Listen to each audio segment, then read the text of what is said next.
শীতের দাপটে জবুথবু প্রাণ প্রকৃতি। রাজশাহীতে মৌসুমের সর্বনিম্ন তাপমাত্রা 7 ডিগ্রি সেলসিয়াস। 10 জেলায় বইছে শৈত্যপ্রবাহ।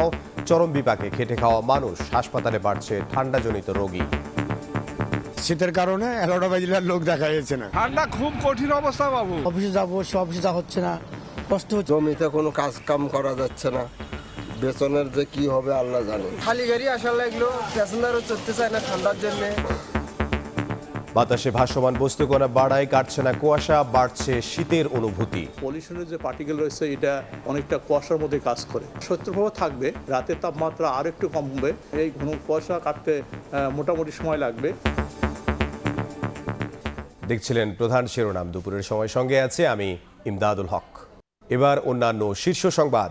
গ্যাস বিলও দিতেছি, আবার এদিক দিয়ে আমরা কষ্টও করতেছি। কেন আমরা এই কষ্টটা করব? আগে ছিল 1300-1400, এখন হচ্ছে 2000 টাকা, তাও পাওয়া যায় না। গ্যাসের অভাবে জ্বলছে না চুলা। রাজধানীতে কোথাও মেলে দিনে 1 ঘন্টা। এলপিজির দাম নিয়ে ক্ষুব্ধ নগরবাসী। কারসাজির বিরুদ্ধে কঠোর ব্যবস্থার হুঁশিয়ারি উপদেষ্টা। প্রার্থিতা ফিরে পেতে আপিলের দ্বিতীয় দিনেও ইসিতে ভিড়। ভোটের পরিবেশ নিয়ে অসন্তোষ। লুট হওয়া অস্ত্র নির্বাচনের আগেই উদ্ধারের নির্দেশ ইসি সানাউল্লাহর।